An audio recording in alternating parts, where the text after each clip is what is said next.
নির্বাচনের পর এক বছরও সংসদ সদস্য হিসেবে থাকার সৌভাগ্য হলো না ফেরদৌসের।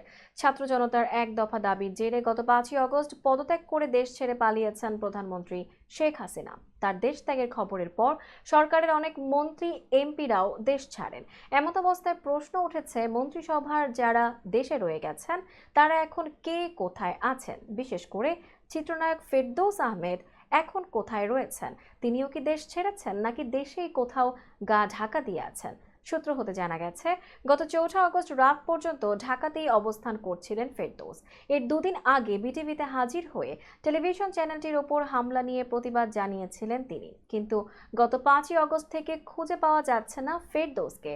এমনকি তার ব্যবহৃত মোবাইল নম্বরটিও বন্ধ পাওয়া যাচ্ছে। তার ফেসবুক অ্যাকাউন্টেও 4 আগস্টের পর কোনো স্ট্যাটাস শেয়ার করতে দেখা যায়নি।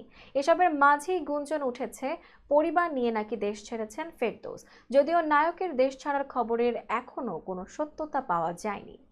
এদিকে ফেরদৌস গা ঢাকা দিলেও গত 6ই আগস্ট চিত্রনায়ক রিয়াজকে রাজধানীর হজরত শাহজালাল আন্তর্জাতিক বিমানবন্দরে আটকে দেওয়া হয়েছে। তিনি ঢাকা থেকে যুক্তরাষ্ট্রে যাওয়ার জন্য বিমানবন্দরে গেলে ইমিগ্রেশন পুলিশ ফেরত পাঠায় তাকে। মূলত এমিরেটস এয়ারলাইন্সের একটি ফ্লাইটে ঢাকা থেকে দুবাই হয়ে যুক্তরাষ্ট্র যাওয়ার কথা ছিল রিয়াজের। প্লেনে যাত্রী ওঠা ও ফ্লাইট উড্ডয়নের ক্ষেত্রেও আইনশৃঙ্খলা বাহিনীর চূড়ান্ত ক্লিয়ারেন্স নিতে হয়। বিকেলে রিয়াজ বিমানবন্দরে আসলে সম্ভবত তালিকায় নাম থাকার কারণে ফিরিয়ে দেওয়া হয়েছে তাকে।